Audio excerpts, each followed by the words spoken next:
ladies and gentlemen. My name is Mike Larkin, one half of the Steve and Mike Show. www.steveandmikeshow.com is up and running, where you can hear such shows as you're about to hear. This is On the Mic with Mike, and I'm pleased to have on the Mic with Mike, life coach, motivational speaker, and former WWF superstar. You may remember him as the fake Razor Ramon. I am on the line with Mr. Rick Titan. Rick, how you doing? I'm doing great, and funny enough, I prefer the second Razor Ramon. I think of it as the Batman series. That's true. Yes, it is true. I think we've become so accustomed to say like fake Razor and fake Diesel with what you and Glenn Jacobs, the man who would later become Kane, have from Yeah. the Monday Night Wars. But I like that. I like your take on it. Well, you look at Val Kilmer, Michael Keaton, George Clooney, Christian Bale, and now, oh geez, who do they have playing them now? There's so many that are playing. I know you're talking. There's Christian Bale. There's so many. I hear Ben you. Affleck. Yeah, Ben Affleck. That's right. Yeah, but Christian Bale is my favorite. I heard they offered him a ton of money to do the part again, and he turned it down. And I think they're going to offer him more just because he suited the role, especially the Dark Knight part so well. I feel you. Those are some of my favorites, man. I'm right there with you.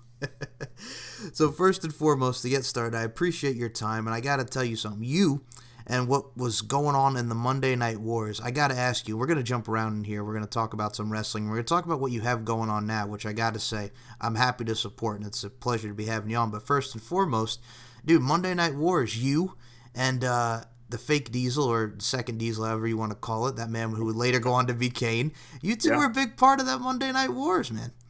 Yeah. Well, it was a very bittersweet character. I played Big Titan in Japan for about 10 years and Rick Titan in Calgary as a babyface or a good guy for a lot of years. Heavyweight champion out here, heavyweight champion out there. And when I had a tryout, Bret Hart got me the tryout as Rick Titan. I did quite well, but I was supposed to do another match. And we had it called, I think it was one of the Smothers brothers. And the down south wrestling is similar to Calgary wrestling, so we had a real good jive going on, and we just got along. And we called all these great high spots and all this fantastic psychology. And then they told us after a 12-hour day that Vader had gone too long and they weren't going to have time for our match. And I was like, oh man. And then shortly after my tryout, I hadn't heard from anybody for a couple of weeks. Vince McMahon phones me, and I had the old voice recorder. He says, Rick, this is Vince McMahon. Please call me at my home number as soon as you can. And I was really excited, of course. I love Japan, but I felt like it was time to get out of there. And plus, the doorways were really short. The beds were really short. The food wasn't big enough. And I wanted to wrestle in my homeland and make a name for myself. So I called Vince back, super excited, and then it was a bit of a damper because he said, Rick, the people want Razor Ramon back, and I want you to be my new Razor Ramon. I own the trademarks to the copyrights, to the costume, the name, everything. And I was like, well, could we call me Razor something else, or could we do this? And I said, at least can we evolve the character in time? And he, of course, making all these promises that never came true. Oh, yeah, we can do that. We can do that. And so that's kind of how that happened. And it was something, Scott Hall and the Razor Ramon character I've been watching for years, and it was actually my favorite character. So I've been doing imitations of it, just goofing off. And lo and behold, one of the referees, who was also a talent agent, saw me in ECW, Extreme Championship Wrestling. I did sort of a mock-up of it because they were doing parodies at the time, and the parodies were getting over pretty big. So I went out there and pulled a curl of hair down, chewed on a toothpick, had the stubble growing in, and did the accent. The crowd went through the roof, and it was a match with the Dudley brothers. The match went to hell from there. But the agent saw it, and then after having me on as Rick Titan, where I beat the crap out of this poor guy named Frank Stiletto, I didn't hurt him, of course. I just laid it in really good, and I had to get over and make myself look strong. I figured that would be a great character for me. And I think if it had been that way, I would have had a long tenure in WWE. But as things work out, fate and destiny, I ended up getting out of the industry at 29. And I'm thankful for that because I see a lot of guys who, passed away, and whether they're heart attacks or overdoses at the age of late 30s, 38, 39. And I'm here and I'm doing well. So And I think that's what's great about you because like I see how you keep yourself in great shape with what you do. And I got to say I've always enjoyed your work cuz I know what you've done in Japan. I mean, you were in war, you've done all these stuff and I got to ask you, what do you think about how New Japan Pro Wrestling and all this is like, what you see like with the Cody Rhodes and the Young Bucks now and all Elite Pro Wrestling coming to fruition and what we see go on in Japan now. How do you think what do you keep up with the current product and what do you think about, the Japan scene and overall nowadays? I watch a little bit of it here and there because I'm friends with Davey Boy Smith Jr. and I've known him since he was a little kid. And of course, Raj Desi, Jinder Mahal, I trained him, world heavyweight champion, WWE. That was pretty cool to see. But I don't follow it that closely. I'm busy with my other things. I've got my program, Power Profit Stress Free. I'm writing a book on that right now.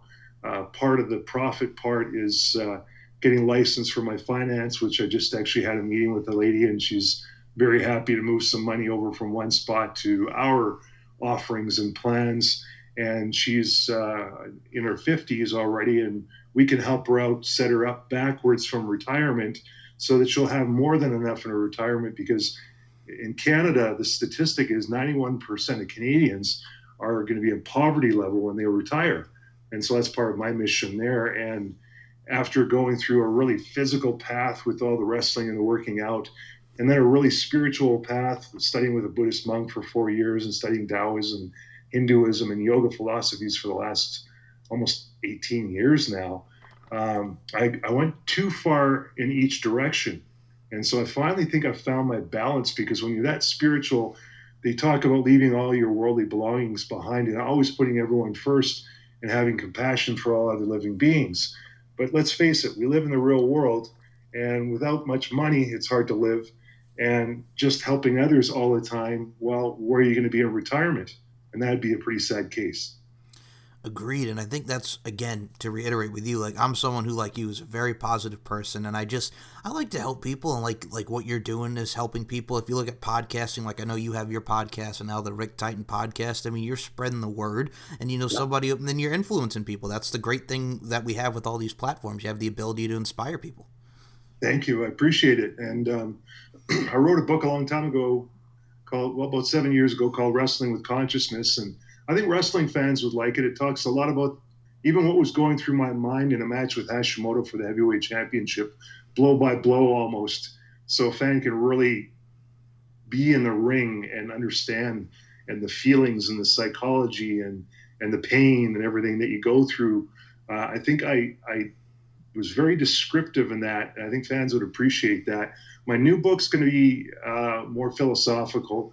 And while still, I believe balance is so important, right? That's why it's power, profit, and stress free. Because if we don't have some kind of personal power, even physical power, if for a while, I stopped lifting weights, I just did a little bit of yoga. Now I'm back into the weights a little bit more. I feel stronger. I feel more vital. All parts are important. And it sort of dawned on me about a year and a half ago. I got a hip replacement, my right hip, from dropping all those big 6 foot elbows for years and years. And amongst other things, diving over the top rope onto cement on the guys. Looking back, it was pretty crazy. But, being in your 20s versus being in your 40s, you take a lot of risks and you don't feel much pain at the time. And I think, like you mentioned, like I want to just go back to touch upon because Japan, man, war. I mean, Tenru, Yeah. Gato, Lion-Do. I mean, this is war we're talking about. Wrestling and romance. I mean, Chris Jericho, Pegasus Kid, Chris Benoit. So many greats to come from war. You gotta just tell me just the experience. You're getting to Japan. You're working with all these greats in war. Just can you tell us about that experience? Well, it started off that I developed a name for myself here in Calgary locally. I moved from Vancouver when I was 18, broke my ankle, went back, finished a semester of college I was in on crutches, skipped class half the time to go to the gym and roll dumbbells because I couldn't carry a 45-pound plate because I was on one foot, and kept working out and moved back to Calgary because it was a hub of wrestling.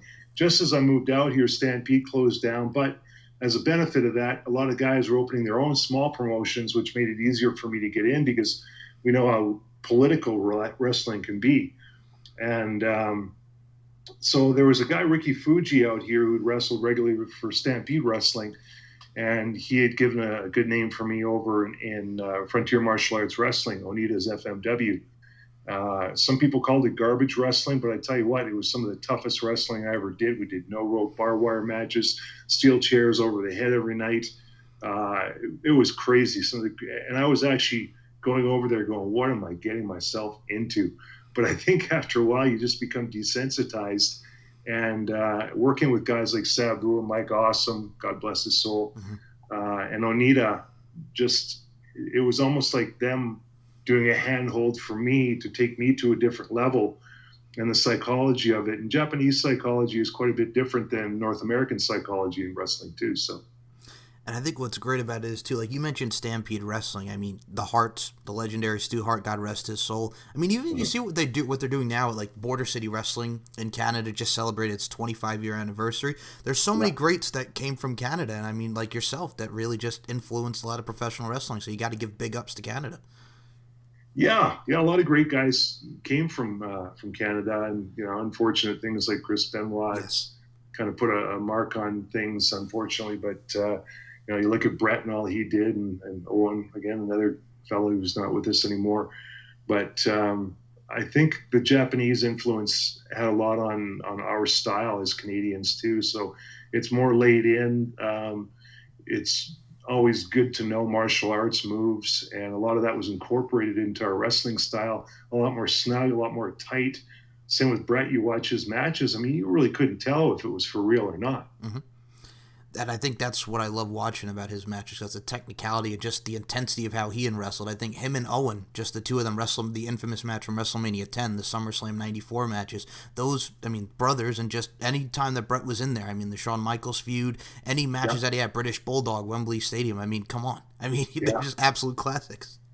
Yeah, fantastic. And I've seen him a few times since then, and he's just mellowing out in life now, which is good. It's nice to see. His brother Smith just passed away a little while ago too, and but I think he's good in his retirement. He had some health issues there for a while too, but he's doing fairly well, and I'm happy for him. Now, speaking of one more thing about Stampede Wrestling, I believe you were trained by, is it Mr. Hito, Rick? Yeah, I was trained a little bit in the dungeon with Bruce Hart, and then a lot by Mr. Hito, who taught me right from the beginning of how to fall properly, how to take a bump, how to do it quicker, how to get up faster. A lot of the Japanese style of laying in the forearms and taking certain holds and shooting in for an ankle. If you're familiar with the term shooting, he taught us quite a bit of that, bone-breaking moves. So it was good in the sense of, in the States it was so political, you didn't really want to go and do any of that. But in Japan, you could lay something in a bit. And if the guy was getting a little too tough on you, you could put a shoot move on him and just show him, hey, I could snap your bone here, so quit screwing with me. Exactly. And I think we see that now too, along, like you mentioned, Japanese, even the British strong styles. I mean, the whole joint manipulations and just the overall psychology as well vendors into that as well. Yeah.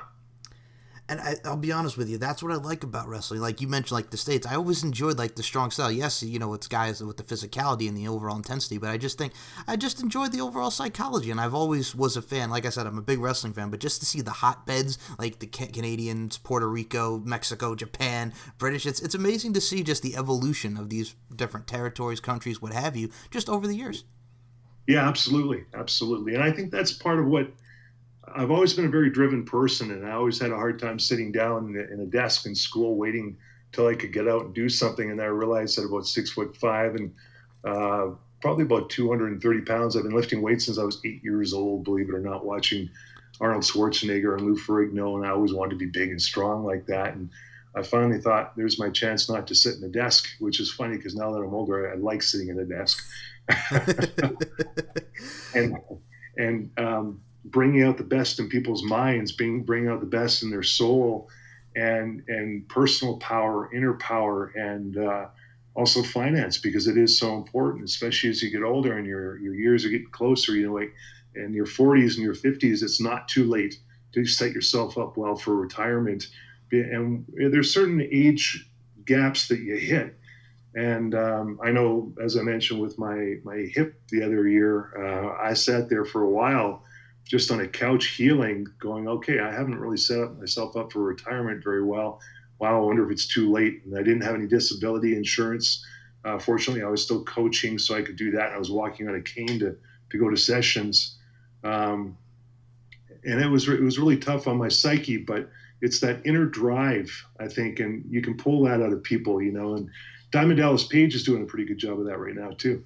Oh my God! I mean, when you look at what DDP Yoga does and just how he helps people, that's what I just admire about it. Because Daniel Puter's doing his thing, the former Tough Enough winner, My Life, My Power. With these nonprofits and just helping people, get them set like you are with from a financial standpoint and just overall mind, body, and soul. I think that's what you need because unfortunately, you see in this world, like you get so overcome and succumbed to the negativity of it. You have to have that positive light and just have that great mindset about it.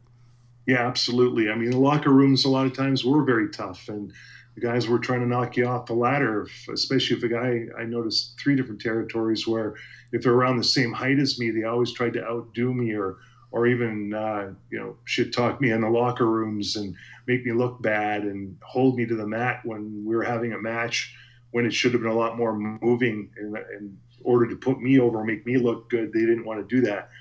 And it's very aggressive. Even the language, of course, is foul and aggressive. And after a while, the toxicity just sort of seeps into you, and you develop this big wall against other people and the fans too. Some of them, I mean, you love the fans on the one hand, and you appreciate them. They're the ones that pay the tickets and everything else. On the other hand, they can drive you crazy. They can follow you around and try and chop you when you're outside of the ring, in your public life. Uh, and that's the only thing that's of any interest in their life. And again, with that balance, or as we'd say, equanimity in life, that nice flow that you can have and develop afterwards. I had to work really hard on it, but it was cool in the sense that I saw the really hard parts, the really dark parts, the really challenging parts, and especially internally, because you shut off as a human being when you're involved in something that's that competitive, and you shut off. I remember Steve Austin had a vest on that said DTA, and it said "Don't trust anybody," and I think that was something real from his gut. You had to watch what you said. You just, it was a really, really tough industry. And I tell people afterwards, they go, "Well, it's going to be hard for you to get into finance now." And I said, "Well, you should try wrestling. If you could wrestle, you can do anything." Yes. And I think what's great about it too is like I remember you and Glenn Kane doing your thing as Razor and Diesel. I have to ask you because I believe there was a match. You guys actually got to wrestle Owen Hart and British Bulldog for the tag titles, right? Yeah. Can you talk about working with Davey and Owen? Because like I mentioned, just tremendous performers. God rest their souls. So great. And just overall, just working with Glenn during this time period. Yeah, well, he was very serious about everything, and I had a bit more of a sense of humor. I was a little bit lighter about it, and I mean, you never know if that could have had something to do with him going a little bit further, but also being down in the southern states and being in with Jerry the King Lawler and Jim from Cornette from Smoky Mountain Wrestling and all those political ties. And I think Brett left at that time, and my 1-year contract was done along with 6 other Canadians after a 1-year contract with Vince, and Brett had that big schmoz with Vince, and none of us were renewed. But I think it was a blessing in disguise. At the time, it was the hardest thing in the world to me. That was my dream since I was 16. And I look at that match, though, as one of the most memorable matches I ever had. Owen called most of it. Because we were all Calgary style, we were able to really, timing or distancing, everything was very smooth. Even the finish, I didn't mind. It was a good one because I had Bulldog up for the Razor's Edge, and then Davey came in with a perfectly timed, Owen came in with a perfectly timed spin kick, quick knock over, 1, 2, 3. What the hell, and it was for the tag team championships. Now, there was a rumor that we were supposed to win those tag team championships, and then Davey had a real problem with that, so it didn't happen. But that would have been pretty cool in itself, especially in the U.S. But Mike Osso and I were tag team partners and tag team champions 2 times in Japan, and I was a heavyweight champion over there and over in Canada here. So you got to just thank your blessings, Exactly, and I will say this, and I'm just going to say this. Did you ever think, because that dude is, did you ever think Glenn Jacobs, a.k.a. Kane, become the mayor? I'm sorry? Did you ever think that you would ever see one Glenn Jacobs Kane become mayor? No. It was pretty surprising, but he was a very thoughtful, contemplative guy, intelligent guy. So I wasn't too surprised. And now he's in real estate, apparently. Yes, and I think that's okay. The first time I think I got introduced to his like intelligence, besides like you guys were around it, but I remember watching The Weakest Link. Remember that old show Weakest Link with Ann Robinson? You are the weakest link. Goodbye. Yeah, Yeah, he was on the WWF one, and he was the winner of that Weakest Link episode. So I'm just like, man, the dude has got a mind, and I think that's why you see him come around sporadically, and just doing his thing as far as a mayor and real estate, like you mentioned. I mean, you got to admire that because there's stuff that like you and many others are doing outside of the professional wrestling field.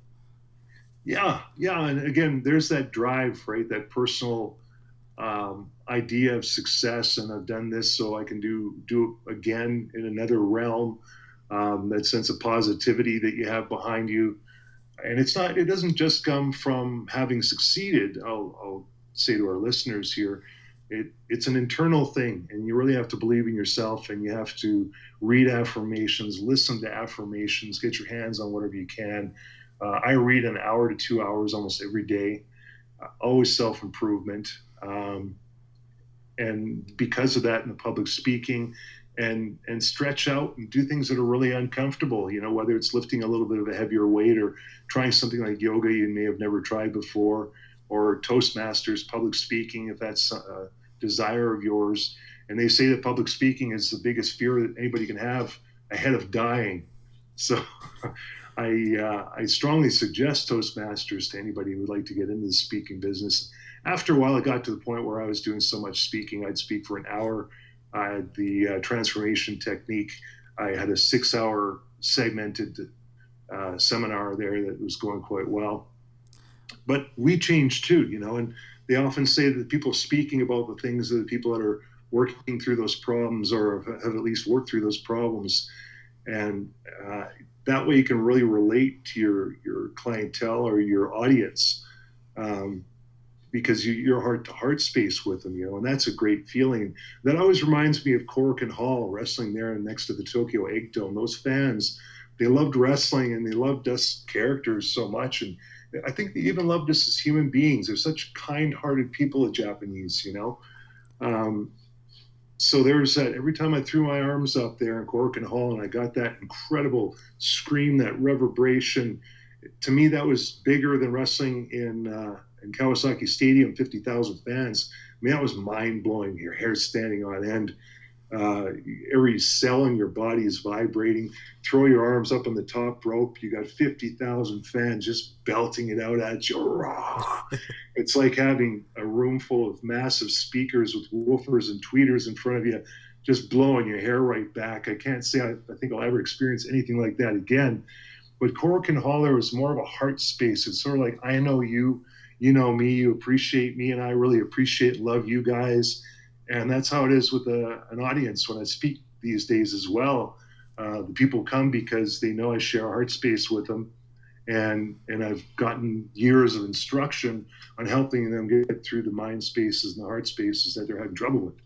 And that's, again, that just goes back to the wonderfulness that you have with what you're doing with your podcast, what you're doing just in general to inspire people. And I got to say, what's the thing with speaking? You got to like picture them in their underwear. If you have like that stage fright, you picture them in your underwear. Yeah, that's always a good one. Just don't forget what you're supposed to say. Exactly right. Yeah. All right, I have to mention just some other stuff with your WWF. Then we'll move on to promoting your stuff and just more. But I have to ask you, Survivor Series 1996. I mean, this is also Madison. This is Madison Square Garden, Rick. This is The Rock's debut, and you got to compete on that card. I believe it was Farouk, Vader, Flash Funk, Too Cold Scorpio, Savio Vega, Snuka, just Yokozuna, Owen, British Bulldog, just the whole nine. Just can you talk about Survivor Series 1996? Well, as I said, there's always good times and there's always bad times. A friend of mine, John DeMartini from the movie The Secret, who I interviewed on RickTitanPodcast.com recently, always says there's no such thing as a one-sided magnet. And for me, it was a letdown. I was supposed to get pushed more. I was supposed to be able to throw out more guys. That was the initial aspect of it. And then, come to the end of it, I got beaten pretty quickly and chucked out of there, and that was that. And that wasn't very exciting for me, of course, especially when you feel like you've been lied to. but you understand that things change and there are politics, and they're trying to push certain guys at certain times. And the second or copy Razor Ramon just wasn't that guy at that time.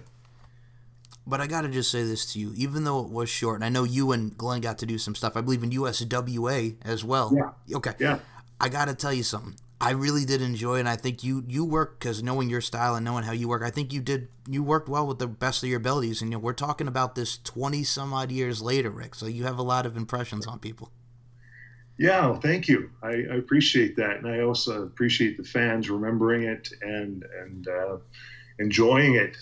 There seems to be more and more videos popping up on YouTube with some of my old matches, and I even watched one actually where I was just 19 years old in Winnipeg and wrestling Ken Patera and uh, wet behind the ears, super green, and what felt like terrible matches at the time. They weren't so bad, and I even had a match with The Rock on Shotgun Saturday Night, and they were booing him, and they were booing me, and they're just so cynical, the New Yorkers.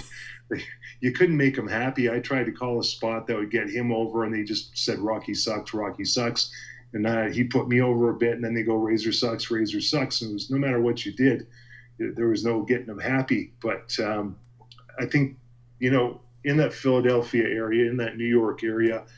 Uh, for lack of better terms, the fans were more into themselves than they were into the wrestlers or the wrestling. It was like they wanted to be the stars, they wanted to call the shots. And it is a democracy in the sense of, hey, the fans like you and they love you, or they can't stand you. And then it turned into WWE Attitude or WWF Attitude era after that, and where Stone Cold got really popular. But if you had just given that timing 2 years earlier, his character would have flopped, if you think about it that way. People weren't ready for it. Society has changed so much, and it's changed so much now too, especially with the internet and Facebook and everything we've got, that the people are making the decisions for the stars, and individuals can make themselves into stars. So it's so different. I have to agree with you on that. And I'm just going to say this with the internet now. Usually, with social media, I mean, we do it because we have to promote ourselves and promote our brands with what we do, Rick. But I got to ask you, is there like that old fashioned type of you just like, man, let's just talk in person. Let's just give me a call on the phone, because we're in an age of texting and everything internet oriented and based. I mean, is there a part of you that has that old school side? Like, man, just give me a call. Let's meet in person. Let's talk. You know what I'm saying? Because everything is now at our fingertips. Yeah, absolutely. And I don't really enjoy reading all the time when it comes to a friend. I don't enjoy typing with my big thumbs into a little phone all the time. And I can type well, but I call people. A lot of times they'll text, and I'll go, this is too long of a conversation to be texting over, for one. And let's get the personal touch, because you don't know the intonation of the person's voice, or how serious or upset they are, or how if they're taking what I'm saying the wrong way. I just called someone today who's going through a health issue, and her and I had just texted to meet a couple of times, and she couldn't make it. And I found out, so I gave her a call. And here's the expectation. And in Buddhist circles, they would call it being a bodhisattva, and that means a friend to the world. And I love that saying, because I'll do that. I'll pick up, even though some people might think I'm some kind of a star still or whatever it is. I'd much rather talk on the phone, chit chat with somebody, get that personal touch. I go for coffees with people. When I coach people, of course I charge them at Better Medical Center. But that even via Skype, it's not quite the same as you get that, especially through a meditation session. I give guided meditations to people, and we do it, and they come out sometimes crying, and the sense of relief. 90% of the men or women in that room end up in tears half the time, because they've let something go. And that's a big part of what I help people coach with, is the let go process, which I have a nice audio for that too. And appreciation, and just that feeling, that heart to heart space. You can't beat it, at the very least over the phone, but even better in person, of course. Yeah, I would say I'm old school that way. I hear you on that. And I'm just saying this to you because I'm 26 and I just say to myself, man, like, because like I said, I graduated in 2010. Now, this is like the height of like Facebook and all that because Facebook, 2004 and how what Facebook, Twitter, Instagram, what all this has become. It's like, man, I just remember the days when it was simple where you gave me a computer or you just gave me a phone or whatever and you talk over the phone and just now everything's so, you know what I'm saying? So I agree with you. For my young age, I'm very old school. Yeah. I'm an old Well, soul. it's good quality. It's a human to human thing, and heart space to me is a big thing. And I also, not only the friends that have died, they say of heart attacks, but we know a lot of them were overdoses. Um, and I've been able to help friends around here overcome drinking. Of course, I was drinking heavily during my wrestling career, and for a while after that, I haven't touched a drop in 6 years. Of course, there are a lot of painkillers involved and things like that. And I give the best advice that I can and try and be a friend. Again, that Bodhisattva saying, a friend to the world, and help them through it the best that I can. And of course, they've got to want to quit. They've got to be at the end of their rope. They've got to want help. But I'm always glad to help. And you can't get that via text. You can't get that via typing. Their heart space is completely missing. It's empty. And with this way, you can help fill someone's heart and they know there's hope. And that's what's so important. And to make like a pop culture reference here, it's like the old Kenny Loggins song, Heart to Heart. Yeah. Yeah, exactly. So, I mean, okay.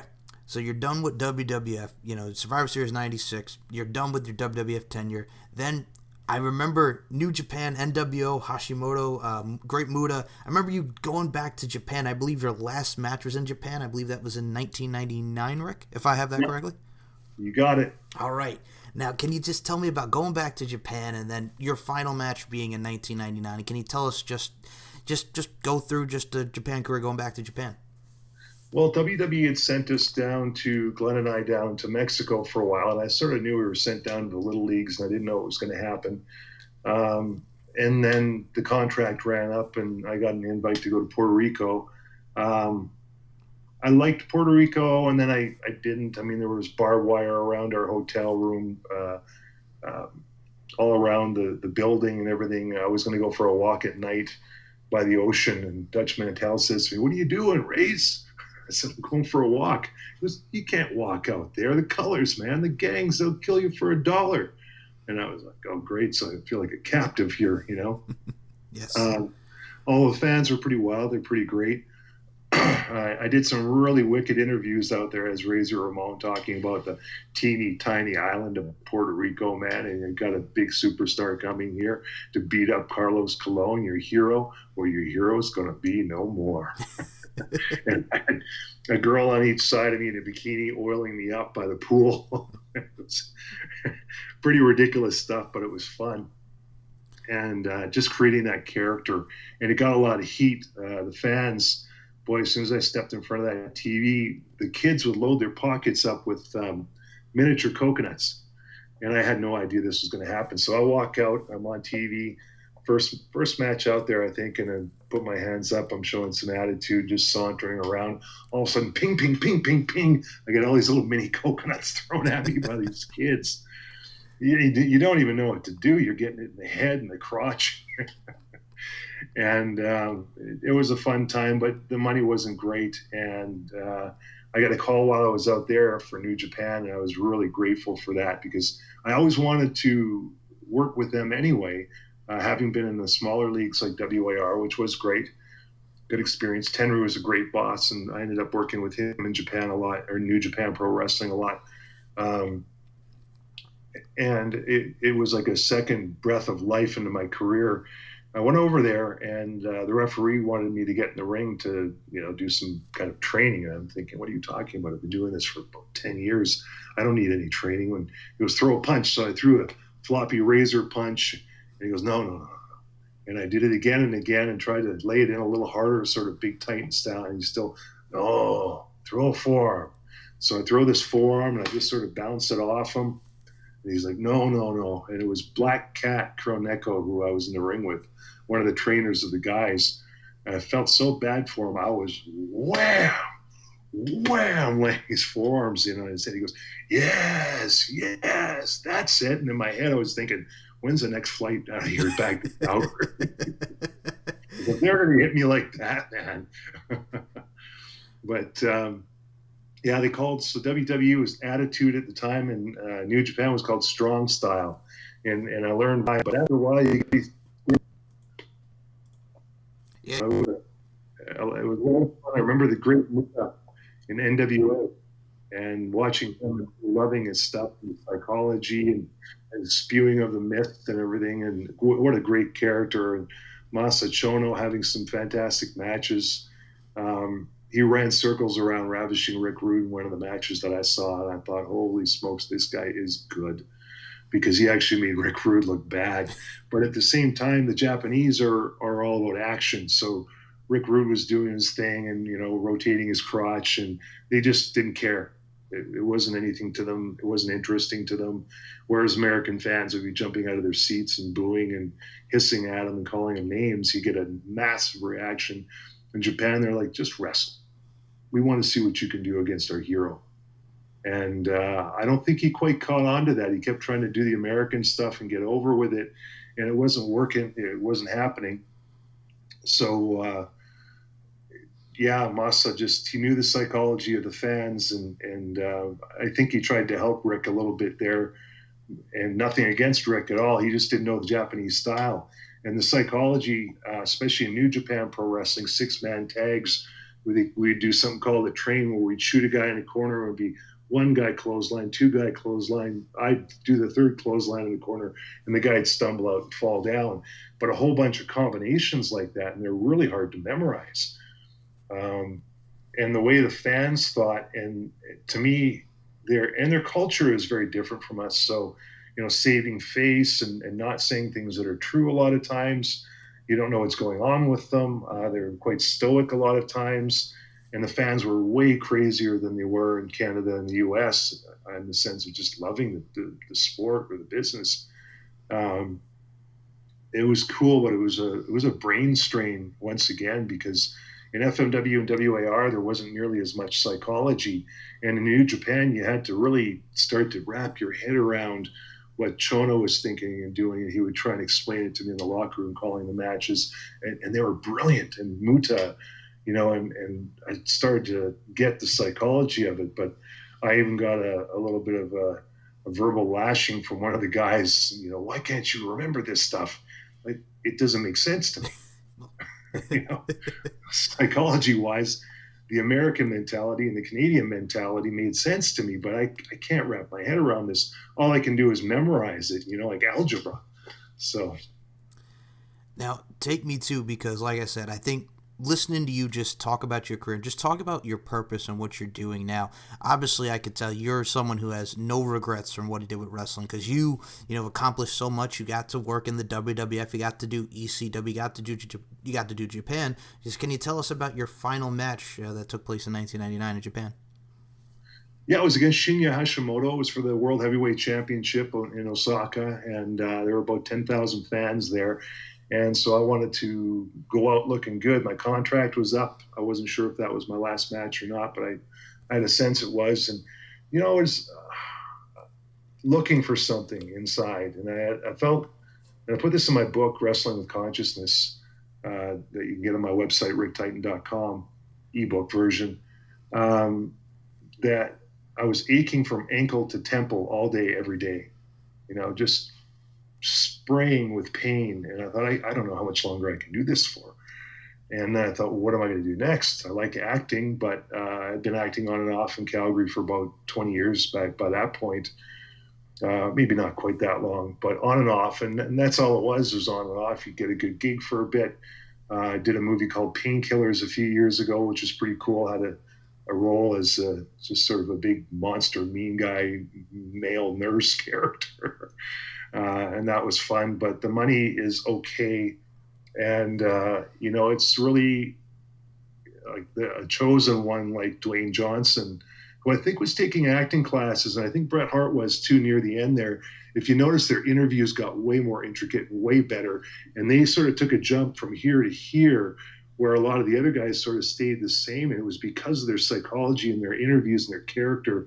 And I'm quite sure both Dwayne Johnson and Bret Hart were taking acting classes during that time and not telling anybody.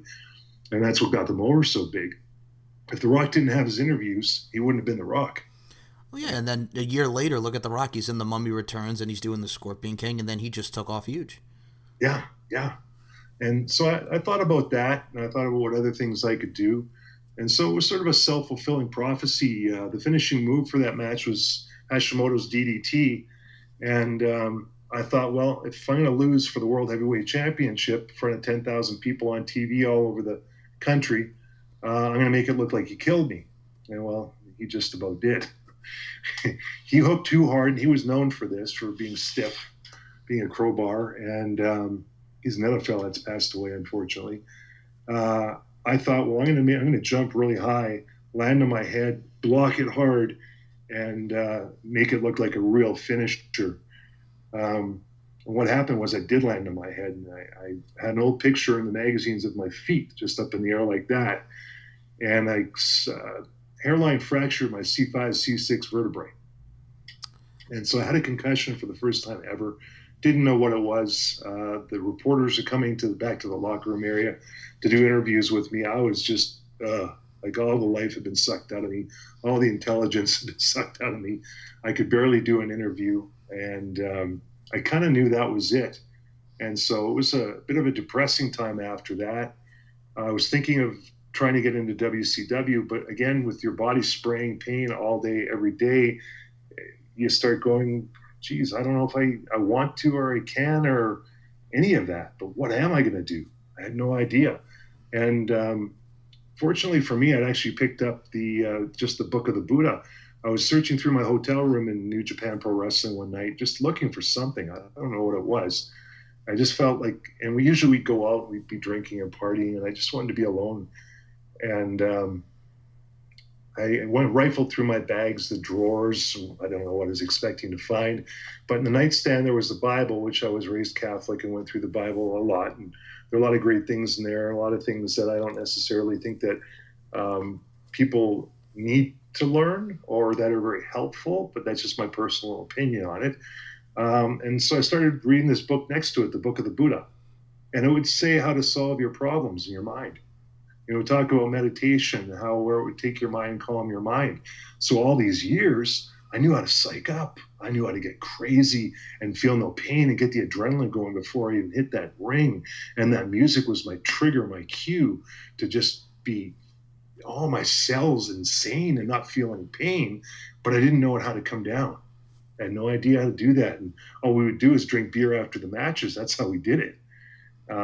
You come home, you maybe have a girlfriend, and you get some endorphins and some nice things going on there and some nice feelings. But I wanted to learn very, very badly. I knew if I could do that, if I could get tremendously psyched up, almost at the snap of my fingers, I trained my brain and my neural pathways to do that over all those years, that I could train it to do the opposite, but I just didn't know how. So within that seed of that book, I came back here to Calgary and I started really searching, really looking, and I just wanted to be happy because I was full of anger and resentment and frustration and aching sore all the time. I had a short fuse, and for a guy in my 20s, I made really good money, not millions or anything like that, but a lot more than most guys in their 20s should. And I had a short fuse. I was so used to getting what I wanted. Now I was getting none of what I wanted. I wasn't getting the money anymore. I wasn't getting the accolades anymore. I wasn't stepping into that ring, getting the cheers anymore. And it was getting depressing. And so I started reading some Shakespeare. And there's some pretty great lessons in Shakespeare, actually. And also I knew that grunting and groaning in the locker rooms and speaking broken English in Japanese locker rooms for a decade, that I wasn't speaking the way that most people out here are speaking. And I really wanted to improve that. Then I started reading on Taoism, which is Tao, the Book of the Tao.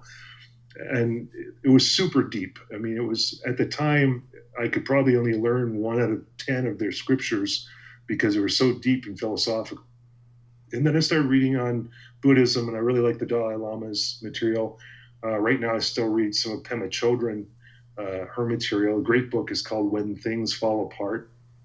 And it comes from a close lineage to the Buddhism that I studied for 4 years, about 3 hours a session, 3 times a week with a Buddhist monk.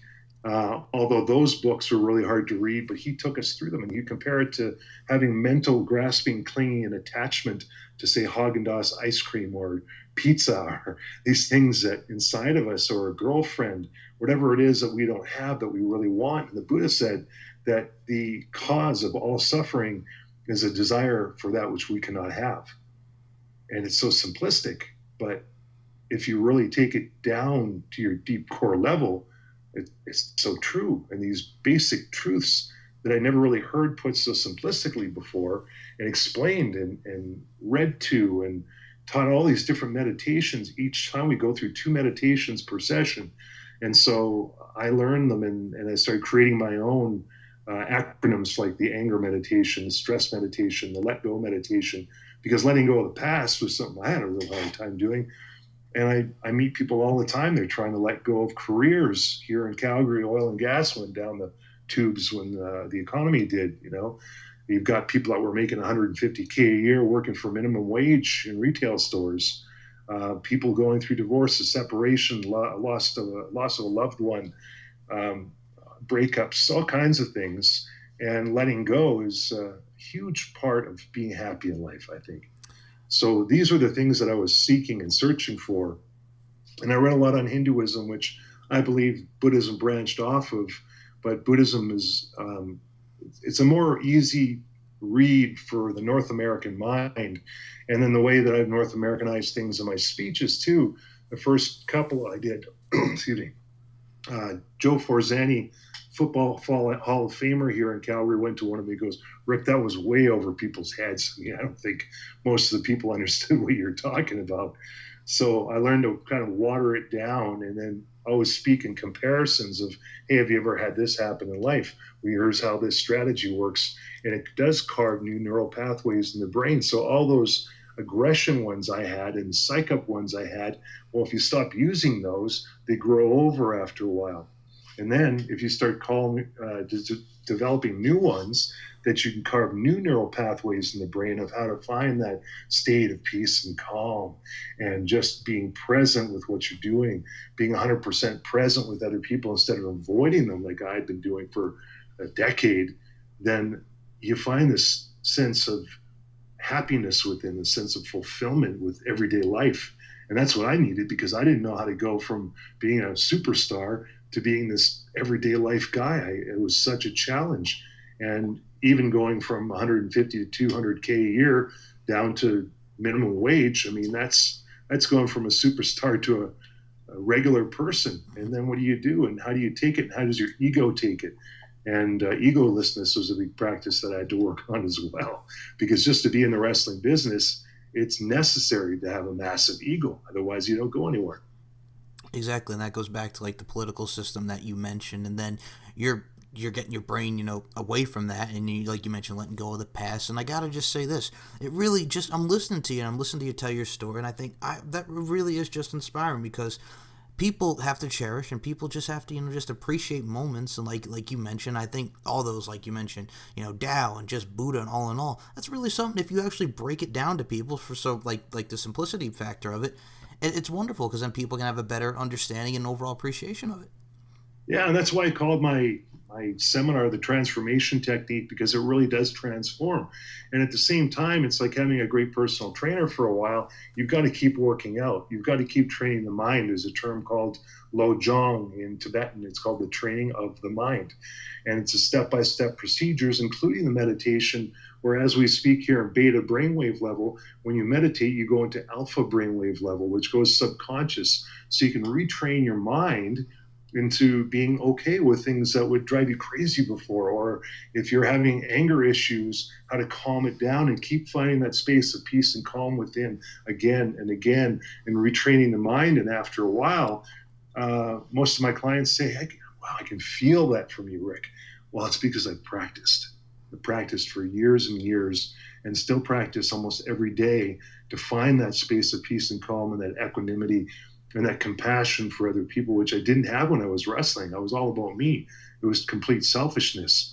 And now it's more selflessness and caring about other people and bringing them along that path. But they do have to practice.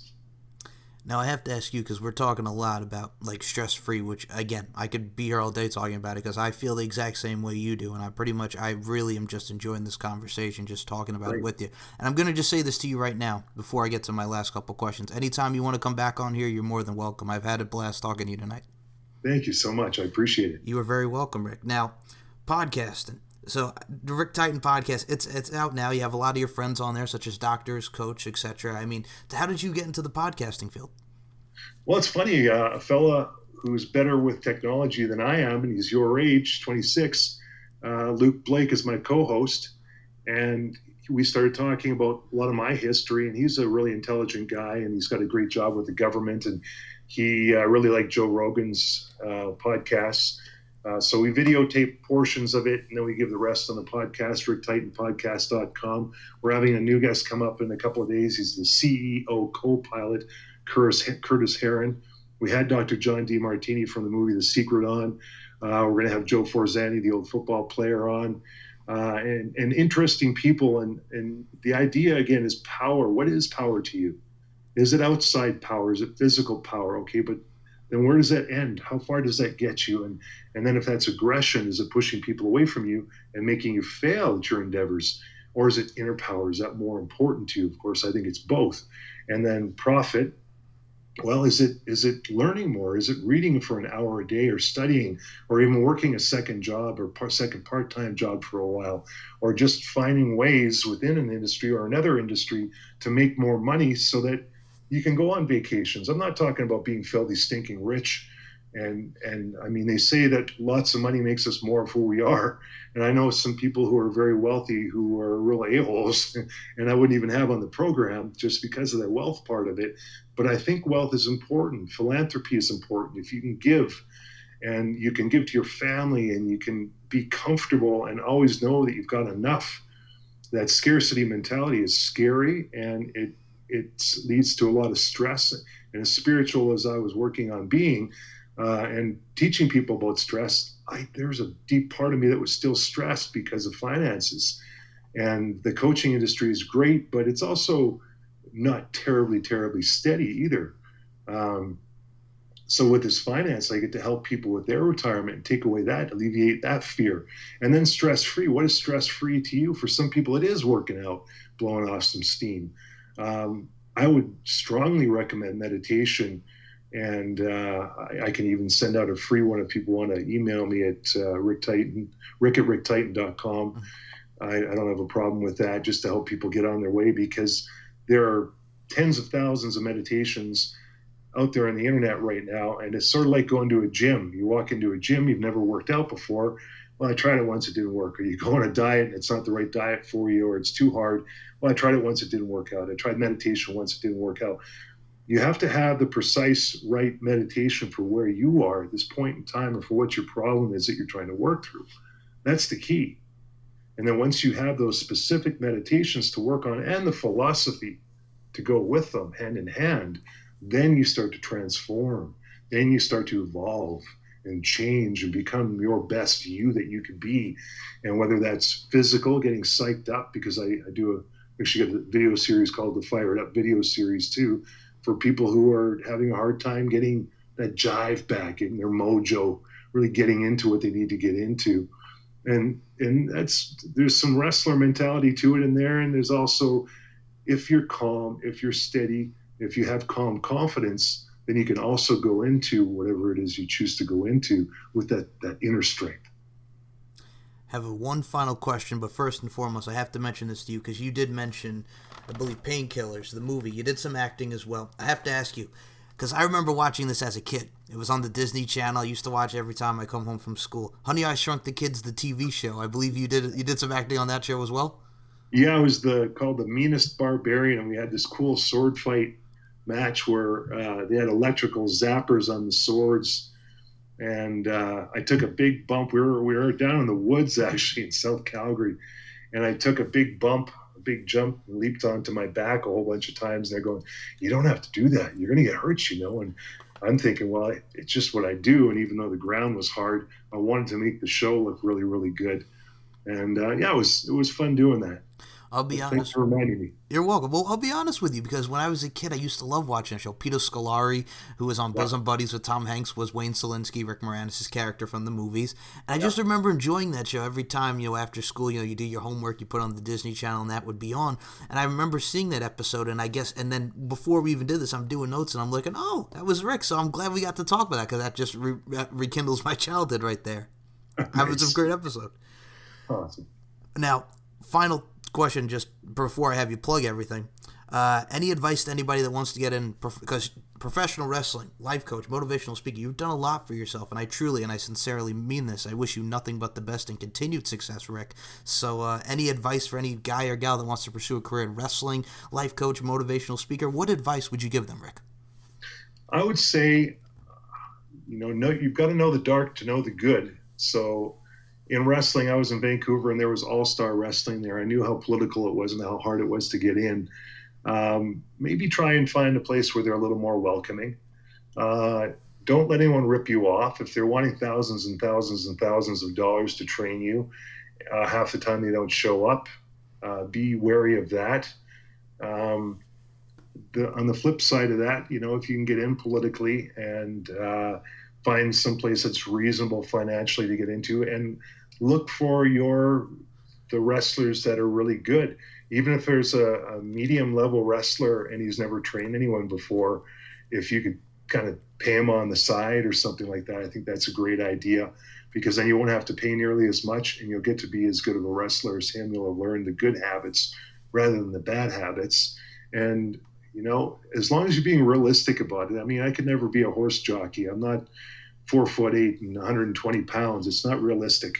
Even the NBA, you've got to be pretty much 6'8" or taller. I'm 6'6". That's not realistic. So, not to put a squash in anyone's dreams, because there are people that were shorter that did really well, but be realistic about it and know how much your pain tolerance is, and do some martial arts training. That always helps a lot. And as far as life coaching, et cetera, is concerned, I would try to get deeply involved with a group that is going to teach you how to be a life coach, not just some personal development program, but also go to all the seminars that you can. There's never too much personal development. I went to seminars week after week after week as I was starting to get in, so I could see people's different styles. Some people in that business are just greedy and they're just in it for the money and they don't care about the people out there. That's what I say about being heart to heart, making that connection with your audience. I think that's the highest calling that we could possibly have. And then self-improvement first. Maybe you're not in the place you want to be. And if you're not, my old teacher, the monk, used to say, one drowning person cannot save another drowning person. So train yourself really well, train your mind, and find the philosophies that really fit best with you. You'll know what resonates with you. You'll know what means truth to you. And pick a niche. A lot of people are trying to do everything, and they're trying to do Native Indian sort of ceremonies. They're trying to do Reiki. They're trying to do an online coaching degree, and et cetera, et cetera. Some of those online coaching programs are really good. Research them well. If you want to get your coaching degree that way, make sure you have the time for it. That's another big part. And commit to anything you do. Go all in if you really believe in yourself. And it's always great to have a great support team around you too, people who believe in you, people who keep patting you on the back. And if it means cutting the fat off of certain pieces of your life, and by that I mean cutting out people that are toxic, if you're able to, as not nice as that may sound, you have to look out for you. You have to stay mentally healthy and on the ball and into that growth of yourself. And the only way you can do that is to find people who have done what you want to do. So if you want to be a millionaire, hang out with millionaires. If you want to be an excellent wrestler, hang out with excellent wrestlers. If you want to be a great coach, it's like John DeMartini. I love talking to him and I love keeping up with him. And I took the breakthrough experience. It was great. Things like that really, really resonate. You'll know the vibration. And so stick with that. Be true to yourself.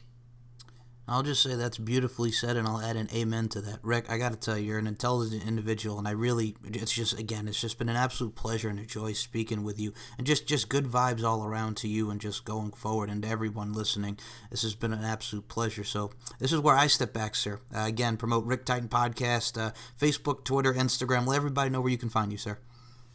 Yeah, Rick Titan, you can friend me. I'm close to 5,000 though, so it's better to go to my business page, make some comments, tell us what you thought of this interview, and listen to ricktitanpodcast.com. We've got some great guests on there already. We've got some more coming up, some really cool people.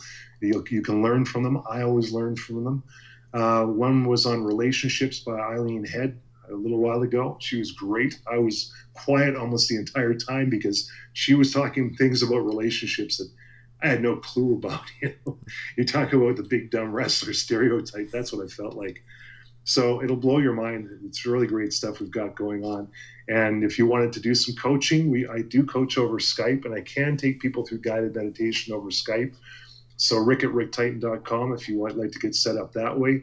And all the best to you. I hope that you can be a friend to the world, and we can all be friends together. And what a beautiful world it would be if nobody could ever pick up a gun, if nobody could ever call shots on a war, and we could all just blend with each other and be caring and have that strength, that inner strength, but also that gentle, compassionate heart space. I agree wholeheartedly with you on that. And Rick, besides the social media, which everything will be in the description below this interview, just any final words to your fans that have been supportive of you from your wrestling days in ECW, WWF Canada, New Japan Pro Wrestling, and just what you're doing now in the life coach and motivational speaking field. Any final words to those fans? Well, I thank you. I thank you very sincerely from my heart, and for sticking with me for all the years and watching my evolution. And as you may have gotten older and gained more wisdom yourself, might be more into some of the things that I'm into now, I'm always happy to help. And I applaud you too for evolving and growing as a human being, because that's what life is all about. Amen. And just cherish and appreciate every moment, folks. Rick, thank you so much. This has been an absolute pleasure. Thank you, Michael.